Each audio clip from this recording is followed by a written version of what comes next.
दोस्तों, आज के इस दौर में जहां हर देश किसी न किसी दूसरे देश से युद्ध की कगार पर खड़ा है, तो ऐसे में उसके पास अपनी सिक्योरिटी के लिए प्रॉपर इंतजाम होने बहुत जरूरी हो गए। वो भी खास तौर से फाइटर जेट जैसी चीजें तो बहुत ही ज्यादा जरूरी हो गई। इसलिए आज के टाइम में जो देश हथियार और फाइटर जेट बनाने में लगे हुए हैं, वो इसका फायदा उठाकर इंटरनेशनल मार्केट से अनगिनत पैसे कमा रहे हैं। और ऐसा ही कुछ सालों पहले चीन और पाकिस्तान ने भी किया था, लेकिन अब उसका फायदा भारत को होने वाला है। अब वो कैसे, आइए समझते हैं। दरअसल चीन और पाकिस्तान ने मिलकर एक लड़ाकू विमान JF-17 थंडर बनाया। उसका पहला खरीदार बना म्यांमार, लेकिन खरीदने के 4 साल बाद ही उसकी वायुसेना ने प्लेन उड़ाने से ही मना कर दिया। आप चाहो तो कह सकते हो कि यह चाइनीज माल था, और क्या ही होता उसके साथ, जो कि सही भी है, क्योंकि म्यांमार की एयरफोर्स का ये कहना है कि JF-17 में एक नहीं बल्कि बहुत सारी टेक्निकल खामियां हैं। और तो और ये बात यहाँ तक कही गई कि इसके फ्रेमवर्क में दरारें आने जैसी गंभीर मसले भी एयरफोर्स को देखने को मिले। अब चूंकि चीन JF-17 की मदद से ग्लोबल आर्म्स मार्केट में धमक बनाना चाहता था, जिसके लिए उसके साथ साथ पाकिस्तान भी ओलिया था, लेकिन बेचारे दोनों देशों की उम्मीदों का फाइटर जेट मार्केट में क्रैश कर गया और चीन को इससे बड़ा झटका लगा। और ये झटका भारत के लिए बेहतर साबित हो गया, क्योंकि इसी कैटेगरी में भारत ने LCA तेजस विमान तैयार किया है। और चाइनीज एयरक्राफ्ट में खामियों की बात सामने आने वाला तेजस के लिए एक बड़ा सुनहरा मौका है। अब ये मौका कैसे सुनहरा है और क्यों भारत को इससे खुश होना चाहिए, आइए समझते हैं। दरअसल फाइटर प्लेन्स बहुत महंगे होते हैं, इसीलिए इसके प्रोडक्शन पर और इसके इंटरनेशनल मार्केट में बड़े देश जैसे अमेरिका, रूस, फ्रांस और ब्रिटेन जैसे चुनिंदा देशों का ही कब्जा हमेशा से रहा है। इसीलिए इस बाजार में पहुंच बनाने के लिए चीन और भारत ने 4 दशक पहले लगभग एक साथ कदम बढ़ाए थे। इसी के साथ तेजस और JF-17 की कहानी शुरू हुई। दरअसल भारत ने फॉरेन डिपेंडेंसी घटाने के लिए 1983 में इंडिजीनियस लाइट कॉम्बैट एयरक्राफ्ट का प्रोग्राम शुरू कर दिया था, और इसके बाद 1987 में पाकिस्तान और चीन ने अमेरिका की कंपनी ग्रूमन के साथ मिलकर स्वदेशी लड़ाकू विमान बनाने के लिए प्रोजेक्ट सैबर 2 शुरू किया। लेकिन 1989 में थियानमेन स्क्वायर की घटना के बाद अमेरिका ने चीन पर कई प्रतिबंध लगा दिए। अगर आपको थियानमेन स्क्वायर की घटना के बारे में नहीं पता है तो आपको बता दें कि 1989 में चीन ने बीजिंग में निहत्थे स्टूडेंट्स पर, जो हजारों की संख्या में आंदोलन कर रहे थे, उन पर टैंक्स चलवा दिए, जिससे कि एक साथ 10,000 स्टूडेंट्स मारे गए। लिहाजा अमेरिका ने जैसे ही इस घटना के बाद चीन पर बैन लगाया, वैसे ही अमेरिकी कंपनी ग्रूमन ने भी अपने हाथ खींच लिए और एयरक्राफ्ट का चाइनीज प्रोजेक्ट बंद हो गया। अब अगर बात भारत की करें तो इधर तेजस प्रोजेक्ट में भारत ने अमेरिका की जगह फ्रांस की मदद से कदम बढ़ाए, लेकिन कई टेक्निकल इश्यूज दूर करने के लिए हिंदुस्तान एरोनॉटिक्स लिमिटेड को American aeronautic company Lockheed Martin से मदद लेनी पड़ रही थी। इस बीच अमेरिका से मिले झटके के बाद चीन और पाकिस्तान ने एक बार फिर मिलकर कदम बढ़ाए। 1995 में एक इंडिजीनियस फाइटर एयरक्राफ्ट बनाने के लिए दोनों ने समझौता किया। महज 5 साल में चीन ने JF-17 का प्रोटोटाइप बना डाला। वहीं भारत का LCA प्रोजेक्ट देरी का शिकार हो चुका था, जिसके बाद 1998 में भारत पर न्यूक्लियर टेस्ट के बाद लगे प्रतिबंधों से और झटका लगा। लेकिन फिर भी भारत ने 2001 में प्रोटोटाइप बना लिया और 2001 में LCA के पहले प्रोटोटाइप ने उड़ान भरी। चीन और पाकिस्तान के JF-17 के पहले प्रोटोटाइप ने 2002 में पहली उड़ान भरी, लेकिन उसके बाद हालात बदल गए। चीन ने अगले 3 साल में 2 JF-17 विमान तैयार किए। उन्हें पाकिस्तान ने 2007 में अपनी वायुसेना में शामिल करने का फैसला लिया। 2010 तक पाकिस्तान JF-17 का पहला स्क्वाड्रन तैयार कर चुका था। इसके बाद बड़े पैमाने पर JF-17 का प्रोडक्शन पाकिस्तान में शुरू हुआ। ये पाकिस्तानी वायुसेना का फ्रंट लाइन फाइटर बन गया, जिसके बाद फाइनली 2015 तक पाकिस्तान ने इसे खरीदने के लिए म्यांमार को राजी कर लिया। इधर 2016 में तेजस को भारतीय वायुसेना ने पहले स्क्वाड्रन में शामिल किया। अभी भारतीय वायुसेना 40 तेजस मार्क 1, 73 तेजस मार्क 1A और 10 ट्रेनर का ऑर्डर HAL को दे चुकी है। आज अगर देखें तो हल्के और किफायती मटेरियल फाइटर एयरक्राफ्ट का इस वक्त बड़ा बाजार है। इस बाजार में अमेरिका, रूस और फ्रांस के बाद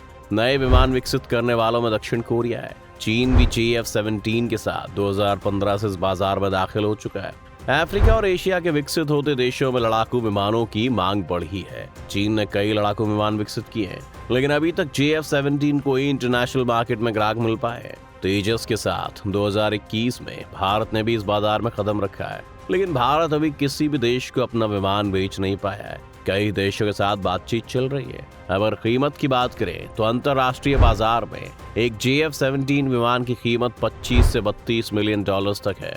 इससे सस्ता सिंगल इंजन का कोई हल्का लड़ाकू विमान नहीं है, जबकि भारत का तेजस 25 से 43 मिलियन डॉलर्स का है। ऐसे में JF-17 के लिए पाकिस्तान अब तक म्यांमार और नाइजीरिया से सौदा कर चुका है। इराक भी 10 JF-17 खरीदने के लिए पाकिस्तान से करार कर चुका है। वहीं अर्जेंटीना 18 विमान खरीदने के लिए पाकिस्तान से बात कर रहा है। इसके अलावा लगभग 1 दर्जन दूसरे देश भी JF-17 में दिलचस्पी दिखा चुके हैं। लेकिन म्यांमार की वायुसेना ने जिस तरह JF-17 उड़ाने से मना किया है, उससे पाकिस्तान और चीन को बड़ा झटका लगा है। JF-17 को ग्राउंडेड किए जाने की मुख्य वजह इसका इंजन है। JF-17 में रूस का बना क्लेमोव RD-93 इंजन लगा हुआ है। यूक्रेन युद्ध के कारण रूस पर कई प्रतिबंध लग गए, जिसके चलते क्लेमोव RD-93 इंजन बनाने में इस्तेमाल होने वाले स्पेयर पार्ट्स की कमी हो गई है। चीन पहले रूस से ही इंजन खरीदता था, उसके बाद वहां से पाकिस्तान समेत 2 अन्य यूजर्स को ये इंजन सप्लाई किए जाते थे। कुछ साल पहले पाकिस्तान ने पैसे बचाने के लिए रूस से सीधे इंजन खरीदने का समझौता किया था, लेकिन पाकिस्तान को बिल्कुल भी उम्मीद नहीं थी कि रूस इंजन की सप्लाई अचानक से बंद कर देगा। इस कारण इंजन में खामियां आनी शुरू हो गई। म्यांमार वायुसेना ने सभी 7 JF-17 विमान ग्राउंड करने से अंतरराष्ट्रीय स्तर पर पहली बार JF-17 की तकनीकी खामियों की पोल खुली है। भारत के पास अपने तेजस की मार्केटिंग का इससे बेहतर मौका नहीं मिल सकता। अर्जेंटीना और पाकिस्तान के बीच लंबे समय से JF-17 खरीदने को लेकर बातचीत चल रही है। भारत की नजर भी अर्जेंटीना के रक्षा सौदे पर है। तेजस में अर्जेंटीना की भी दिलचस्पी है, लेकिन उसमें इस्तेमाल कुछ स्पेयर पार्ट्स ब्रिटिश कंपनी से लिए गए हैं, जिससे अर्जेंटीना के रिश्ते खराब हैं। भारत की ओर से इन स्पेयर पार्ट्स को बदलने का भी ऑल्टरनेटिव है, लेकिन अर्जेंटीना का झुकाव अब तक पाकिस्तानी प्लेन की ओर रहा है। म्यांमार में JF-17 को लगा झटका तेजस के लिए अवसर बन सकता है। अर्जेंटीना तकनीकी रूप से कमजोर लड़ाकू विमान खरीदने की जगह तेजस पर सहमति बना सकता है। भारत अभी तक तेजस को बेचने के लिए बाजार तलाश कर रहा है। रॉयल मलेशियन एयरफोर्स ने 2021 में 18 मल्टी रोल फाइटर प्लेन खरीदने के लिए टेंडर निकाला था। उसमें तेजस और साउथ कोरिया के FA-50 में होड़ है। अमेरिका, इंडोनेशिया, फिलीपीन जैसे मुल्कों ने भी तेजस में रुचि ली है। नाइजीरिया को 30 लड़ाकू विमान और खरीदने हैं। कतर, मोरक्को, सऊदी अरब, श्रीलंका, सूडान, जिम्बाब्वे और मिस्र के साथ भी बातचीत चल रही है। म्यांमार घटना के बाद इन मुल्कों में अब तेजस को लेकर भारत अपना पक्ष मजबूती से रख पाएगा। अब अगर बात फीचर्स की कर लें तो आपको ये जानकर खुशी होगी कि तेजस के फीचर्स अपने आप में कमाल के हैं। तेजस एक बार में करीब 2300 किलोमीटर की उड़ान भर सकता है। ये पाकिस्तान के JF-17 से ज्यादा है। पाकिस्तानी विमान 2037 किलोमीटर तक उड़ सकता है। तेजस में 2500 किलो ईंधन आ सकता है, लेकिन JF-17 के पास 2300 किलो ईंधन रखने की क्षमता है। दोनों फाइटर जेट्स इंजन के मामले में भी काफी अलग है। तेजस में बीच हवा में फिर से ईंधन भरा जा सकता है, जबकि JF-17 के साथ ऐसा नहीं है। तेजस में JF-17 से ज्यादा रफ्तार से उड़ान भरने की क्षमता है। चीन के थंडर जेट को टेक ऑफ के लिए कम से कम 600 मीटर लंबे रनवे की जरूरत होती है, जबकि तेजस सिर्फ 460 मीटर के रनवे से उड़ान भर सकता है। तेजस 50,000 फुट की ऊंचाई से भी संचालित किया जा सकता है। और वहीं दूसरी ओर चीनी JF-17 सस्ता है, लेकिन ये तेजस MKI वर्जन के टेक्निकल पैरामीटर से मुकाबला नहीं कर सकता। तेजस सिंगल सीटर पायलट विमान है, लेकिन इसका ट्रेनर वेरिएंट 2 सीटर है।